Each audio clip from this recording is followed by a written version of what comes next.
নমস্কাৰ আপোনালোক সকলোকে পুনৰবাৰ টিকে মাইণ্ডৰ অন্য এটা ৰাতিপুৱাৰ ধামাকাদাৰ খবৰলৈ স্বাগতম জনাইছো। অন্য দিনৰ দৰে আজিও আপোনালোকৰ কাৰণে দিনটোৰ কেবাটাও গুৰুত্বপূৰ্ণ খবৰ লৈ আহিছো। ভিডিঅ'টো প্ৰথমৰ পৰা শেষলৈকে চাই থাকিব। আগবাইছো আজিৰ প্ৰথমটো খবৰ ফালে। প্ৰথম খবৰটো ওলাইছে হিমাংশু প্ৰসাদ দাসৰ আহিব লগা ফিল্ম সিনেমা ঘৰত মুক্তি পাব লগা নতুন ফিল্ম জয় হনুমেনৰ ওপৰত। জয় হনুমান নহয় কিন্তু জয় হনুমেন ফিল্মখনৰ নামটো জয় হনুমান নহয় জয় হনুমেন। এতিয়া এই নামটোক লৈ বৰ্তমান সময়ত ফিল্মখন ৰিলিজ নোহোৱাৰ আগতে বহু লোকৰ মাজত চৰ্চিত হৈ আছে, বহু লোকৰ মাজত বিতৰ্ক হৈ আছে। এতিয়া এই জয় হনুমেন নামটোৰ ওপৰত ভিত্তি কৰি অসমৰ এজন বিধায়কে কৈছে, বিধায়কজনৰ নাম হৈছে বিশ্বজিৎ ফুকন। তেখেতে কৈছে যে ভগৱান হনুমান কেনেকৈ হনুমেন হ'ল, কেৱল আমাৰ সনাতনী চিন্তাধাৰা আৰু হিন্দুৰ আত্মাক অপমান আৰু আঘাত কৰাটোৱে প্ৰগতিশীল ৰাম পন্থা নেকি? তো মানে তেখেতে যে মানে হিমাংশু প্ৰসাদ দাসে যাতে যিখন নেকি নতুনকৈ ফিল্ম ৰিলিজ কৰিবলৈ গৈ আছে, তো সেই ফিল্মখনৰ নামটো যে জয় হনুমেন দিলে, তো তাতেই আপত্তি এজন বিধায়কৰ। এতিয়া সেই আপত্তি কৰা বিধায়কজনক প্ৰত্যুত্তৰ দিছে হিমাংশু প্ৰসাদ দাসে। তো হিমাংশু প্ৰসাদ দাসে কৈছে যদিহে ফিল্মখনত তেনেকুৱা ধৰণৰ কিবা আপত্তিজনক থাকে তেন্তে সেন্সৰ বোৰ্ড আছে, তো সেন্সৰ বোৰ্ডে সেইখন ৰিলিজ কৰিবলৈকে নিদিব। গতিকে আপোনালোকে আপত্তি কৰাৰ কি দৰকাৰ আছে? যদিহে ফিল্মখন আপত্তিজনক তেন্তে সেন্সৰ বোৰ্ডৰ অবিহনে দেখোন ফিল্মখন ৰিলিজেই নহ'ব। সেন্সৰ বোৰ্ডৰ এপ্ৰুভ নকৰালৈকে ফিল্মখন চিনেমা হলত নালাগিবই।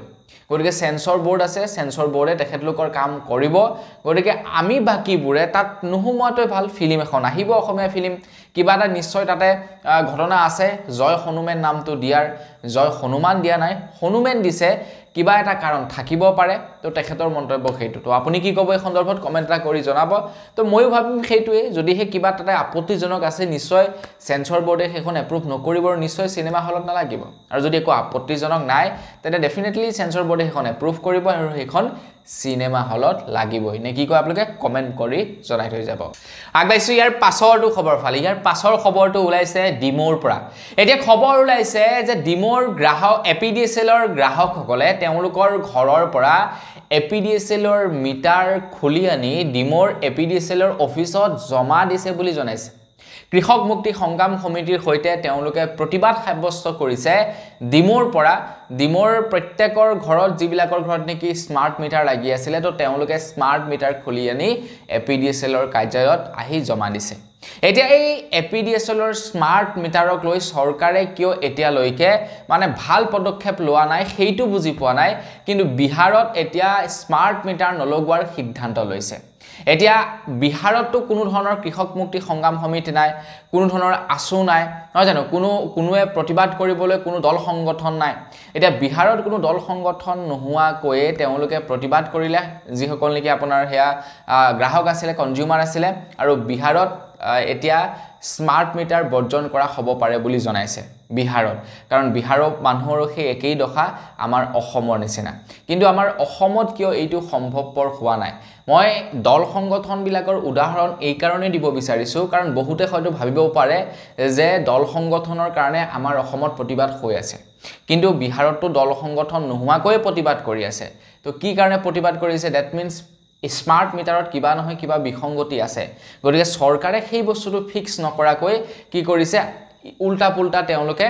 লজিক দিবলৈ আৰম্ভ কৰিছে। গতিকে উল্টা পুল্টা লজিক দিয়াতকৈ কিয় সেইটো হৈছে মোৰ মতে সেইটো আগতীয়াকৈ চাব লাগে। তাৰপাছত যদি দেখে যে নহয় মানুহৰ ভুল আছে, তেন স্মাৰ্ট মিটাৰ লগাওক চবৰ ঘৰত। যদি দেখে যে নহয় মানুহৰ ভুল নাই, স্মাৰ্ট মিটাৰৰ কিবা বিসংগতি আছে, তো সেইটো ঠিক কৰক, বছ সেইটোৱে কথা। আপুনি বাৰু পূজাৰ আগত বাইক বা গাড়ী ক্ৰয় কৰিছে নেকি? কমেণ্ট এটা কৰি জনাবচোন। তো ৰিপৰ্ট ওলাইছে ছেপ্টেম্বৰ মাহত গাড়ী আৰু বাইক কিনা মানুহৰ সংখ্যা যথেষ্ট পৰিমাণৰ কমিছে আমাৰ ভাৰতবৰ্ষত। এতিয়া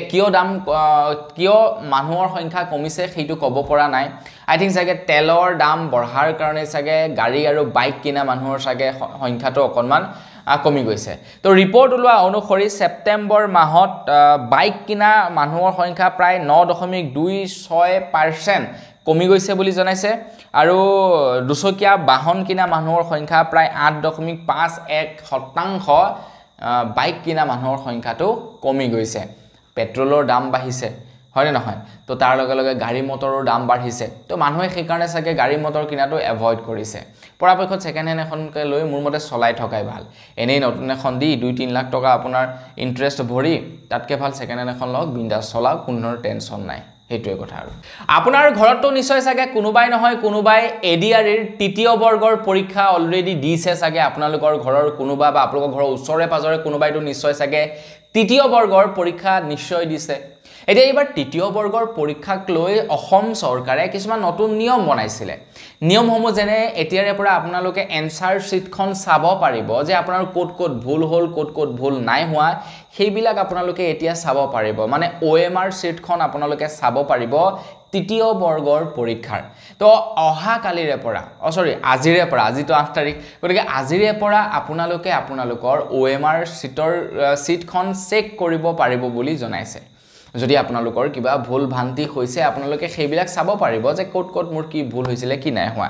এটা খবৰ অনুসৰি 8 অক্টোবৰৰ পৰা 12 অক্টোবৰলৈকে OMR শীট ডাউনলোড কৰিব পাৰিব পৰীক্ষাৰ্থীয়ে 9 অক্টোবৰৰ পুৱা 6 বজাৰ পৰা উপলব্ধ হ'ব চতুৰ্থ আৰু পঞ্চম দুয়োখন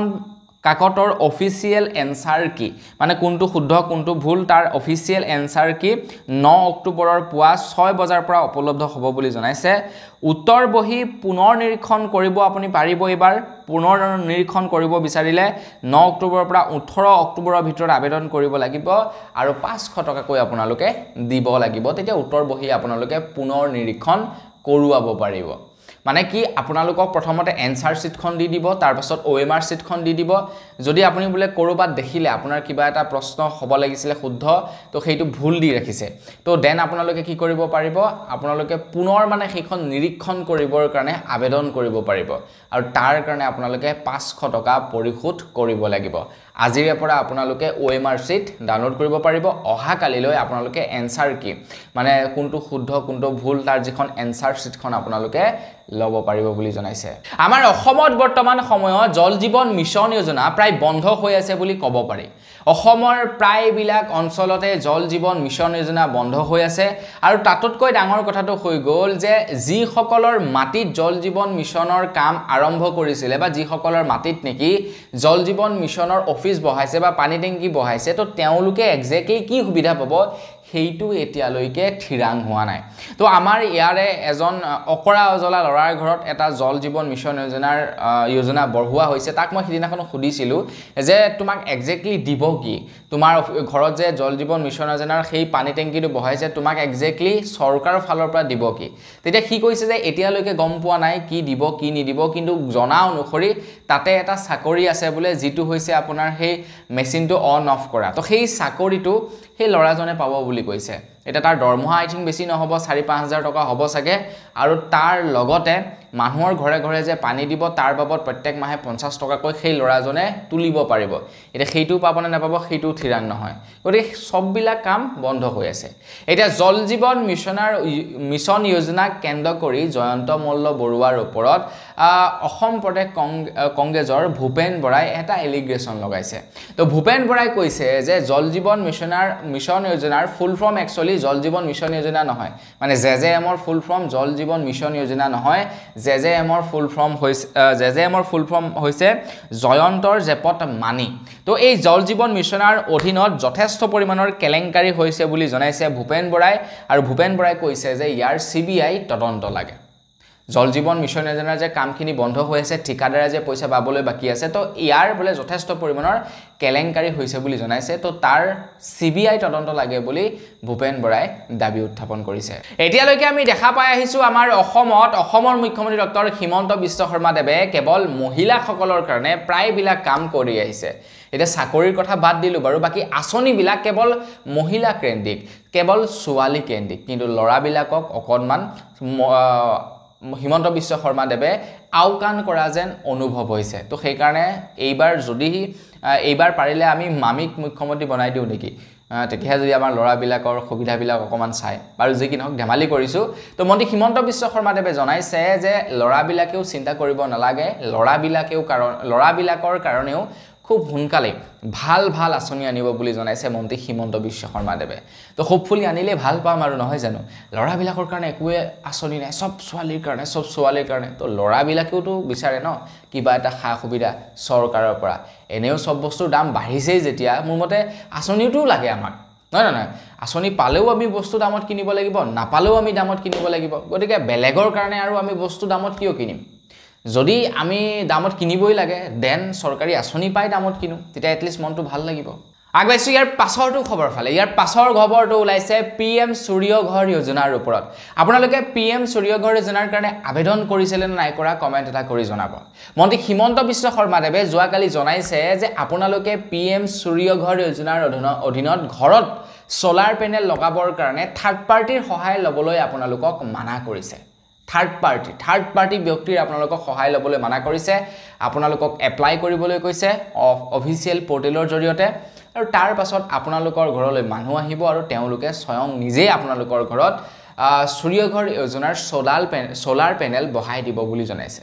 মাজতে যে থাৰ্ড পাৰ্টি কোনোবা সময় আপোনালোকৰ পৰা টকা খাব বিচাৰে তো তেওঁলোকৰ আশে-পাশেও আপোনালোকক যাবলৈ মানা কৰিছে আপোনালোকে যদি আবেদন কৰে তেন্তে আপোনালোকৰ ঘৰত সোলাৰ পেনেল বহাই দিব এতিয়া আমাৰ গোটেই ভাৰতবৰ্ষত কিমান হাজাৰ জানো ৭৫,০০০ নে কিমান মানে মানুহকহে কেৱল সোলাৰ পেনেল প্ৰথম অৱস্থা সৰি ১ কোটি নে কিমান মানুহকহে কেৱল সোলাৰ পেনেল প্ৰথম পৰ্যায়ত বহাই দিয়া হ'ব গতিকে ১ কোটি মানুহক যদি গোটেই ভাৰতখনক ডিভাইড কৰি দিও মানে বেছি সংখ্যক মানুহে নাপায় সোলাৰ পেনেল কিছু সংখ্যক মানুহে পাব গতিকে আপোনালোকে থাৰ্ড পাৰ্টি কোনোবা মানুহৰ জাল্লাত পৰি এনে পইচাটো বৰবাদ নকৰিব আপোনালোকে বাৰু IRCTCৰ অফিচিয়েল এপ্লিকেশনটো ব্যৱহাৰ কৰিছে নে নাই কৰা কমেন্ট এটা কৰি জনাবচোন IRCTC যত নেকি আপোনালোকে ৰেলৰ টিকট কাটিব পাৰে সেই এপছটো আপোনালোকে ব্যৱহাৰ কৰিছে নে নাই কৰা কমেন্ট এটা কৰি জনাব তো আপোনালোকে যদি IRCTCৰ অফিচিয়েল এপছটো ব্যৱহাৰ কৰে তাত তেওঁলোকে এডভাৰটাইজমেন্ট কৰে চৰকাৰে সব কিমান টকা কামাই আছে এডভাৰটাইজমেন্ট কৰিও এডসেন্সৰ জৰিয়তে চৰকাৰে IRCTC এপছৰ পৰা পইচা ইনকাম কৰি আছে এতিয়া IRCTC এপছটো যেহেতু এডভাৰটাইজমেন্ট দেখুৱা হয় যি কোনো সময়ত যি কোনো এডভাৰটাইজমেন্ট আহি যায় তো যোৱাকালি এজন যুৱকে কি কৰিলে এনেকুৱা এটা এডভাৰটাইজমেন্ট দেখিলে IRCTCৰ এপছটোত যিটো নেকি আপোনালোকে ফেমিলিৰ লগত দেখিব নোৱাৰে সেই এডভাৰটাইজটো মানে এটা বেয়া তেওঁ এডভাৰটাইজ দেখা পালে আৰু সেইটো স্ক্ৰিনশ্বট লৈ IRCTC বা ইণ্ডিয়ান ৰেলৱে ডিপাৰ্টমেণ্টক টেগ কৰি টুইট কৰিলে যে ৰেলৱে ডিপাৰ্টমেণ্টে এনেকুৱা ধৰণৰ এডবিলাক চৰকাৰী এপছ বিলাকত দেখুৱালে বেয়া হয় এইবিলাক খুবেই মানে বেয়া লাগে দেখিবলৈ আপোনালোকে সেইটো ব্লক কৰিব তেতিয়া IRCTCৰ ফালৰ পৰা কেনেকুৱা ধৰণৰ ৰিপ্লাই দিছে আপোনালোকে শুনিলে আচৰিত হ'ব IRCTCয়ে কৈছে যে ইয়াতে গুগল এডসেন্সৰ জৰিয়তে এডভাৰটাইজ দেখুওৱা হয় এতিয়া গুগল এডসেন্সে আপোনাৰ ব্ৰাউজ হিষ্ট্ৰীৰ পৰা ডাটা কালেক্ট কৰি আপোনাক এডভাৰটাইজমেন্ট দেখুৱায় গতিকে আপুনি যদি এনেকুৱা ধৰণৰ বেয়া এডভাৰটাইজমেন্ট বিলাক চাব নিবিচাৰে দেন আপুনি আপোনাৰ ব্ৰাউজ হিষ্ট্ৰীটো প্ৰথমতে ক্লিন কৰক তেতিয়া আপুনি এনেকুৱা ধৰণৰ এডভাৰটাইজমেন্ট বিলাক দেখা নাপাব মানে এইটোৱে প্ৰমাণ কৰিলে যে সেই লৰাজনে তেনেকুৱা ধৰণৰ ভিডিও বিলাক বা তেনেকুৱা ধৰণৰ বস্তু বিলাক সাৰ্চ কৰি থাকে আৰু যাৰ কাৰণে সেই এপছটোত সেই লৰাটোৰ তেনেকুৱা ধৰণৰ বেয়া এডভাৰটাইজমেন্ট আহিছে তো মোৰ বাৰু তেনেকুৱা ধৰণৰ নাহে এইবিলাক কিবা খানা পিনা ঘুৰা মেলা হেবিলাকে আহি থাকে হেলা খুব মই চাই থাকো বাকি সেই লৰাটোৰ মানে মোবাইলত তেনেকুৱা ধৰণৰ এডভাৰটাইজ আহি গৈ 13 অক্টোবৰ তাৰিখৰ দিনাখন মদ খোৱা সকলৰ কাৰণে এটা বেয়া খবৰ ওলাইছে 13 অক্টোবৰ তাৰিখৰ দিনাখন ড্ৰাই ডে থাকিব আমাৰ অসমত 13 অক্টোবৰ দিনাখন ড্ৰাই ডেৰ ঘোষণা কৰিছে এটা 13 অক্টোবৰ দিনাখন আই থিংক দশমী পৰিছে নেকি তেনেকৈ কিবা এটা হ'ব পাৰে 13 অক্টোবৰ হয় দশমীয়ে পৰিছে হ'বলা 13 অক্টোবৰ তাৰিখৰ দিনাখন তো 13 অক্টোবৰ তাৰিখৰ দিনাখন ড্ৰাই ডেৰ ঘোষণা কৰি দিছে গোটেই অসমখনতে না আপোনালোকে মদ পাব খোৱাটো আপোনালোকে খাব পাৰিব যদি ঘৰত নিয়ামেলা থাকে খোৱাত কোনো আপত্তি নাই কিন্তু দোকান পহাৰ বিলাক বন্ধ থাকিব দ্যাট মিন্স আপোনালোকে সেই দিনাখন মদ ক্ৰয় কৰিব নোৱাৰিব যদি আপোনালোকক ডেইলি লাগেই নহলে নচলে ঘৰত আপোনালোকে আগদিনাখনে অকমান নি থৈ দিব পিছদিনাখন আপোনালোকৰ ডিঙিটো টিয়াবলে নহলে কিন্তু কোডটো বিচাৰি আপোনালোকে নাপাব আপোনালোকে বাৰু এয়াৰটেলৰ সিম কাৰ্ড ব্যৱহাৰ কৰে নে যদি আপোনালোকে এয়াৰটেলৰ সিম কাৰ্ড ব্যৱহাৰ কৰে তেন্তে এয়াৰটেলৰ তৰফৰ পৰা ঘোষণা কৰিছে যে 1 অক্টোবৰ তাৰিখৰে পৰা এয়াৰটেলে লঞ্চ কৰিলে স্পেম প্ৰটেকচন সিস্টেম লঞ্চ কৰিছে এয়াৰটেলৰ তৰফৰ পৰা 1 তাৰিখৰ পৰা তো আপুনি যদি এয়াৰটেলৰ সিম কাৰ্ড ব্যৱহাৰ কৰে ন দেন আপোনালোকে এই কেইদিন চাগে লক্ষ্য কৰিছে অকনমান এয়াৰটেলৰ সিম কাৰ্ডৰ স্পেম কল বিলাক নহা হৈছে ইয়াৰ একমাত্ৰ কাৰণ হৈ গল এয়াৰটেলে যিনিকি স্পেম প্ৰটেকচন সিস্টেম লঞ্চ কৰিছে তো তাৰ কাৰণে এতিয়া আপোনাৰ মোবাইলত আপোনালোকৰ এয়াৰটেল সিমত মানে কোনো ধৰণৰ স্পেম কল বা স্পেম মেছেজ নাহিব বুলি জনাইছে এতিয়া আপোনাৰ মোবাইলত যদি দুটা সিম কাৰ্ড লাগি আছে এটা জিও এটা ধৰিলক এয়াৰটেল তেতিয়া জিওটো আহি থাকিব স্পেম কল বিলাক স্পেম এসএমএস বিলাক কিন্তু এয়াৰটেলৰ সিম কাৰ্ডখনত কোনো ধৰণৰ স্পেম মেছেজ বা স্পেম কল নাহিব বুলি জনাইছে গতিকে আপোনালোকেও এতিয়া অকমান সাৱধান হওক আপোনালোকে এতিয়া বাৰে বাৰে কাৰোবালৈ ফোন কৰি জিটি কথা কৈ ডিস্টাৰ্ব দি নাথাকিব আপোনাৰ নাম্বাৰটো যদি কেনেবাকে স্পেম লিষ্টত কোনোবাই ব্লক কৰি দিলে ন তো আপোনাক যদি 2-3 বাৰ কোনোবাই ব্লক কৰে তেনেকৈ তেতিয়া আপোনাৰ ফোন বিলাকো তেনেকৈ এয়াৰটেল সিম কাৰ্ড বিলাকত নুজুৱা হৈ যাব সাপোজ আপুনি যেনিবা মোক কল কৰি বাৰে বাৰে ডিস্টাৰ্ব দি আছিল মই অশান্তি পাই কি কৰিলো আপোনাৰ নাম্বাৰটো ব্লক কৰি পেলালো স্পেম লিষ্টত ভৰাই মই আপোনাৰ নাম্বাৰটো ব্লক কৰি পেলালো ঠিক তেনেকৈ 2-3 জনে যেনিবা সেইটো কৰিলে আপোনাৰ নাম্বাৰটো ব্লক কৰিলে স্পেম লিষ্টত ভৰাই দিলে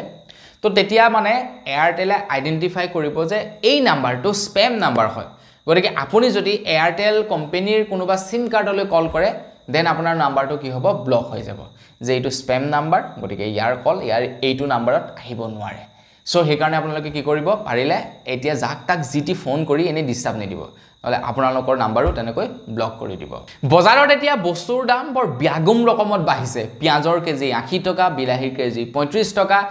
তেলৰ লিটাৰ 180 টকা ইমানেই সাংঘাতিক ৰকমে মানে দাম বৃদ্ধি পাইছে মানে চলিব কেনেকৈ এতিয়া এইবাৰ বজাৰত মানুহ বৰ বিশেষ নাই দুৰ্গা পূজাত দোকানী বিলাকে মাথা গৰম কৰি আছে ভাই কি কৰিম এতিয়া দোকানত মাল ভৰাই দিলো 2 লাখ 3 লাখ টকাৰ মানুহ দেখিছো নাই এতিয়া পাৰ্টিক পেমেন্ট কৰিম কৰ পৰা বস্তু তেনেকৈ পৰি আছে মানুহে বস্তু কিনা নাই কি হ'ব এতিয়া পাৰ্টিক কেনেকৈ পেমেন্ট কৰিম পূজা আহি আছে পূজা কেনেকৈ চলিম ৰেন্ট কেনেকৈ দিম মানে মাথাটো আল্টিমেট গৰম হৈ আছে এতিয়া দোকানী বিলাকৰ প্ৰায় সংখ্যক দোকানীৰ সেই একেই অৱস্থা এইবাৰ দুৰ্গা পূজাত এতিয়া মানুহে বস্তু ক্ৰয় কৰিব কেনেকৈ মানুহৰ উপাৰ্জন বিলাক খুব লিমিটেড হৈ আহিছে মানুহৰ উপাৰ্জন বিলাক কমি আহিছে আৰু বস্তুৰ দাম বাঢ়ি গৈছে তো বস্তু কিনি দিব কেনেকৈ আগতে 1000 টকা এটা লৈ যদি বজাৰ কৰিবলৈ যায় ঘৰৰ সকলোৰে কাপোৰ কানি আহি যায় এতিয়া আপুনি যদি 1000 টকা এটা লৈ যায় ঘৰৰ সৰু বাচ্চাটোৰে কাপোৰ নাহে গতিকে মানুহ চলিব কেনেকৈ আৰু সেই কাৰণে বজাৰত সেই ৰকমত ভিৰো নাই তো বস্তুৰ দাম যেহেতু সব ফালে বাঢ়িছে এতিয়া দিল্লীৰ পৰা খবৰ ওলাইছে যে দিল্লীত এতিয়া চৰকাৰৰ তৰফৰ পৰা বিলাহী সুলভ মূল্যত প্ৰদান কৰিব বুলি জনাইছে এতিয়া পিয়াজো সুলভ মূল্যত প্ৰদান কৰাৰ কথা আছে আই থিংক চাগে পিয়াজখিনি সেই আপোনাৰ দুৰ্গা পূজা যোৱাৰ পাছতহে প্ৰদান কৰিব কাৰণ দুৰ্গা পূজাত পিয়াজ বিলাহী এইবিলাক বস্তুৰ সাংঘাতিক ৰকমে ব্যৱহাৰ হয় ঘুগুনি বনাব পকৰি বনাব সব জায়গাত পিয়াজ লাগিব না পিয়াজৰ ব্যাগুম ভাৱে ব্যৱহাৰ হয় তো চাগে দুৰ্গা পূজাটোত অলপমান মুনাফা কামাই লয় তাৰ পাছত চাগে সুলভ মূল্যত দিব পাৰে আপোনালোকে আজি কোনো ধৰণৰ সংকোচ নকৰাকৈ কমেন্ট এটা কৰকচোন বাৰু আপোনালোকে কোনটো পলিটিক্যাল পাৰ্টিক সাপোৰ্ট কৰে কমেন্ট এটা কৰি জনাব কোনটো পলিটিক্যাল পাৰ্টিক আপোনালোকে ওপেনলি সাপোৰ্ট কৰিব বিচাৰিব বা সাপোৰ্ট কৰে আপোনালোকে কমেন্ট বক্সত লিখিব এনেই কোনোবা এটা পাৰ্টিৰ নাম লিখি নিদিব আকৌ তাতে আপোনাৰ ধৰিলক হসাকৈ যেটো আপুনি ভাল পায় যদি কংগ্ৰেছক ভাল পায় কংগ্ৰেছ লিখিব যদি বিজেপিক ভাল পায় বিজেপিক লিখিব যদি ৰাইজৰ দলক ভাল পায় ৰাইজৰ দলক যদি অসম গণ পৰিষদক ভাল পায় অসম গণ পৰিষদক মানে যেটোক আপুনি প্ৰকৃততে ভাল পায় সেই নামটো আপোনালোকে আজি কমেন্ট বক্সত লিখক এতিয়া আম আদমি পাৰ্টিও আমাৰ অসমলৈ লাহে লাহে ধাপলি মেলিছে আমাৰ অসমৰ প্ৰায় কেইটা অঞ্চলত এতিয়া ধৰিলক আপোনাৰ হেৰি আছে গাঁও পঞ্চায়ত ইলেকশন খেলিছিলে ইয়াৰ আগৰবাৰ তো এইবাৰ আমাৰ অসমৰ প্ৰত্যেকখন গাঁৱতে বা প্ৰত্যেকটো এইবাৰ পঞ্চায়ত নিৰ্বাচন খেলিব বুলি জনাইছে আম আদমি পাৰ্টিৰ তৰফৰ পৰা প্ৰত্যেকটো পঞ্চায়ততে এইবাৰ আম আদমি পাৰ্টিয়ে খেলিব এইবাৰ নিৰ্বাচন আহি আছে ন পঞ্চায়ত নিৰ্বাচন আহি আছে আপোনাৰ নৱেম্বৰ মানত হোৱাৰ কথা আছে নৱেম্বৰত নহলে 2025 চন মানত হ'ব আৰু খুব সোনকালে পঞ্চায়ত ইলেকশন হ'ব তাত আম আদমি পাৰ্টি এবাৰ পুৰা অংশগ্ৰহণ কৰিব আগবাইছো ইয়াৰ পাছৰটো খবৰ ফালে আমাৰ অসমৰ এগৰাকী ব্যক্তিৰ ঘৰত এগৰাকী মহিলাৰ ঘৰত স্মাৰ্ট মিটাৰ লগোৱা মাত্ৰ 15 দিন হৈছে আৰু এই 15 দিনত কিমান টকাৰ কাৰেণ্টৰ বিল আহিছে আপোনালোকে শুনিলে আচৰিত হৈ যাব স্মাৰ্ট মিটাৰ লগোৱা 15 দিন হৈছে আৰু 15 দিনত তেখেতৰ ঘৰত কাৰেণ্টৰ বিল আহিছে 39,085 টকা 15 দিনত স্মাৰ্ট মিটাৰ লগোৱাৰ পাছতেই 39,085 টকা কাৰেণ্টৰ বিল আহিছে সঁচাকৈ নে সঁচাকৈ 39,000 টকা কাৰেণ্ট ব্যৱহাৰ কৰিব পাৰেনে এঘৰ মানুহে ভাবকচোন আপোনালোকে তো 15 দিনত 39,000 টকা কাৰেণ্ট ব্যৱহাৰ কৰিবলৈ হলে তেখেতৰ ঘৰত মোৰ মতে ডাঙৰ ইন্ডাষ্ট্ৰি থাকিব লাগিব তেখেতৰ ঘৰত মোৰ মতে বহুত ডাঙৰ এৰিয়াত আপোনাৰ হেৰি থাকিব লাগিব ভাড়া ঘৰ থাকিব লাগিব তেতিয়াহে ইমান কাৰেণ্ট ব্যৱহাৰ হ'ব তো এনেকুৱা ধৰণৰ মহিলা বা এনেকুৱা ধৰণৰ মানুহবিলাকক কি উত্তৰ দিব মন্ত্ৰী হিমন্ত বিশ্ব শৰ্মাদেৱে মন্ত্ৰী হিমন্ত বিশ্ব শৰ্মাদেৱে যে জিটি লজিক নোহোৱা কথাবিলাক কৈ থাকে স্মাৰ্ট মিটাৰৰ ওপৰত তো এনেকুৱা ধৰণৰ মহিলাবিলাকক কি উত্তৰ দিব সেইটোহে ডাঙৰ কথা আৰম্ভ হৈ গ'ল আমাৰ অসমত মিছন বসুন্ধৰা তো আপোনালোকে যদি এতিয়ালৈকে আপোনালোকৰ একচনীয়া মাটিখিনিৰ ম্যাদী পাট্টা কৰা নাই তেন্তে মিছন বসুন্ধৰা আঁচনিৰ অধীনত এইবাৰ আপোনালোকে ম্যাদী পাট্টা কৰি পেলাওক নহলে কিন্তু আপোনালোকৰ বিপদ আহিব বিপদ কিয় আহিব বুলি কৈছো এতিয়া আপোনালোকে অফলাইনত খাজনা দিব নোৱাৰিব মানে আপোনালোকে মণ্ডলৰ অফিচত গৈ খাজনা দিব নোৱাৰিব অফলাইনত আপোনালোকে এতিয়াৰে পৰা অনলাইনত খাজনা দিব লাগিব আৰু অনলাইনত খাজনা দিবলৈ হলে আপোনালোকৰ মাটিডোখৰ অনলাইনত শ্ব' কৰি থাকিব লাগিব যদিহে আপোনালোকৰ মাটিডোখৰ অনলাইনত শ্ব' কৰি থাকে দেন আপোনালোকে খাজনা দিব পাৰিব নহলে কিন্তু খাজনা দিব নোৱাৰিব গতিগতে আপোনালোকৰ যদি একচনীয়া মাটি আছে তেন্তে আপোনালোকে সেই মাটিডোখৰ আপোনালোকৰ নামলৈ উঠাই লওক বা আপোনালোকে ম্যাদী পাট্টা কৰি লওক নহলে কিন্তু আপোনালোকে বৰ সাংঘাতিক ৰকমৰ বিপদত পৰিব এতিয়া বহুতো এনেকুৱা মাটি বাৰী আছে মানুহৰ যিবিলাক নেকি এতিয়া পৰ্যন্ত ম্যাদী পাট্টা কৰিব পৰা নাই এতিয়া বহুতো দুষ্ট চক্ৰই ইয়াৰ সুবিধাও ল'ব তো তেওঁলোকে আপোনাৰ সেই ম্যাদী পাট্টা কৰিবলৈ চাব তেনেকুৱা বহুতো মানুহ আছে কিছুমান মানুহ আছে মাটিৰ লোভিয়া এতিয়া তেওঁলোকে মৰাৰ সময়ত সেই ইমানকন জায়গাতে গৈ মৰিবগে লাগিব কিন্তু মাটিৰ বৰ লোভিয়া তেওঁলোকে মাটি মানে বিৰাটেই লোভ কৰে একচুয়ালি সেই মানুহবিলাকৰ কি অৱস্থা হ'ব মৰিবৰ সময়ত জমে চাগে কেনেকুৱা ধৰণৰ শাস্তি দিব তাৰ কোনো ঠিক নাই আহি আছে দুৰ্গা পূজা তো দুৰ্গা পূজা আহিলে যেতিয়া আপোনালোকক আগতীয়াকৈ দুৰ্গা পূজাৰ শুভেচ্ছাটো জনাই দিওঁ মোৰ তৰফৰ পৰা আপোনালোক সকলোকে দুৰ্গা পূজাৰ শাৰদীয় দুৰ্গা পূজাৰ বহুত বেছি শুভেচ্ছা জনালো তো আপোনালোকে আৰু এটা কমেন্ট কৰকচোন আজি বাৰু এই যে যেটো দুৰ্গা পূজা আমি পালন কৰিম এইটো আপোনাৰ 9 তাৰিখৰ পৰা যেটো দুৰ্গা পূজা পালন কৰিম এই দুৰ্গা পূজাটো বাৰু কোনে পাতিছিলে এই দুৰ্গা পূজাটো কোনে পালন কৰিছিলে আপোনালোকে কমেন্ট বক্সত লিখি জনাবচোন কোনে এই দুৰ্গা পূজাটো পালন কৰিছিলে এটা দুৰ্গা পূজা আহি আছে দুৰ্গা পূজাৰ প্ৰাকখনত বাইক আৰোহী আৰু গাড়ী চালকসকলৰ কাৰণে নতুনকৈ কিছুমান নিয়ম বান্ধি দিছে তো আপোনালোকে সেইবিলাক মানি চলিব নতুন নিয়ম মানে কি জানে আৰু আপোনালোকে হেলমেটৰ অবিহনে বাইক চলাব নোৱাৰিব অভাৰ স্পিডত বাইক চলাব আপোনালোকে নোৱাৰিব সিট বেল্ট নলগাকৈ আপোনালোকে গাড়ী চলাব নোৱাৰিব মদ্যপান কৰি আপোনালোকে গাড়ী আৰু বাইক চলাব নোৱাৰিব গতিকে এনেকুৱা ধৰণৰ নিয়মবিলাক আপোনালোকে মানি চলিব 2025 চনৰ মে মাহৰ ভিতৰত অসমত আকৌ নিযুক্তি পৰীক্ষা হ'ব বুলি জনাইছে 2025 চনৰ মে মাহৰ ভিতৰত অসমত আকৌ নিযুক্তি পৰীক্ষা হ'ব আৰু 1.5 লাখ চাকৰি কমপ্লিট কৰিব বুলি জনাইছে এতিয়া 1 লাখ চাকৰি কমপ্লিট হৈছে মানে আৰু 50,000 নতুন নিযুক্তি পত্ৰ বিতৰণ কৰিব বুলি জনাইছে নতুনকৈ চাকৰি ওলাব আৰু 50,000 আকৌ তৃতীয় চতুৰ্থ বৰ্গৰ পৰীক্ষা অনুষ্ঠিত কৰা হ'ব তো আপোনালোকেও এইবাৰ যদি পৰীক্ষাত চাকৰি নাপায় তো আপোনালোকে মন বেয়া কৰিব নালাগে ঠিক আছে 2025 চনৰ মে মাহৰ ভিতৰত আকৌ পৰীক্ষা পাতিব আকৌ নিযুক্তি দিয়া হ'ব গতিকতে আপোনালোকে ভালদৰে প্ৰিপাৰেচন চলাই থাকক এইবাৰ যিসকলে প্ৰথমবাৰ দিছিলে তো তেওঁলোকে গম পাইছে কোৱেশ্চন পেপাৰ কেনেকুৱা আহে তো নেক্সট বাৰৰ বাবে তেওঁলোকে প্ৰস্তুতি চলাব নেক্সট বাৰ আৰু টান আহিব বাৰু সেইটো কোনো ডাঙৰ কথা নহয় গতিকে নেক্সট বাৰ আপোনালোকৰ পোৱাৰ বহুত বেছি চান্সেছ আছে আমাৰ অসমে বোলে এতিয়া আদানিক দিব 9000 বিঘা মাটি আমাৰ অসমে এতিয়া আদানিক দিব 9000 বিঘা মাটি সিমেন্ট ফ্যাক্টৰী খুলিবৰ কাৰণে এতিয়া আদানিৰ প্ৰতি কিয় ইমান মৰমিয়াল হৈছে হিমন্ত বিশ্ব শৰ্মাদেৱ সেইটো নাজানো এতিয়া খবৰ ওলাইছে আমাৰ অসমে সিমেন্ট ফ্যাক্টৰী খুলিবৰ কাৰণে আদানিক দিব 9খন জনজাতীয় গাঁও এতিয়া এই 9খন জনজাতীয় গাঁও কোৰ হয় ডিমা হাছাওৰ এই 9খন জনজাতীয় গাঁও আৰু এই ডিমা হাছাওৰ 9খন জনজাতীয় গাঁৱলৈ উচ্ছেদ কৰিবৰ মানে তেওঁলোকৰ স্থান খালি কৰিবৰ কাৰণে চৰকাৰৰ ফালৰ পৰা নোটিছ আহিছে বুলি জনাইছে ঠিক আছে হিন্দুৱে হওক মুছলমানে হওক হেয়া কোনো চৰকাৰৰ কাৰণে ডাঙৰ কথা নহয় তেওঁলোকে হিন্দু মুছলিম যি কৰি থাকে তো হেয়া কেৱল তেওঁলোকৰ স্বাৰ্থৰ কাৰণে কিন্তু তেওঁলোকে হিন্দু মুছলিম সেয়া তেওঁলোকৰ স্বাৰ্থত কোনোৱে বুজি নাপায় এতিয়া চাওক আপোনালোকে ডিমা হাছাওৰ 9খন জাতীয় গাঁৱলৈ তেওঁলোকে উচ্ছেদ চলাবৰ কাৰণে নটিচ প্ৰেৰণ কৰিছে বুলি জনাইছে সেই মাটিখিনি এতিয়া আদানীক প্ৰদান কৰা হ'ব তাতে সিমেন্ট ফেক্টৰী খুলিব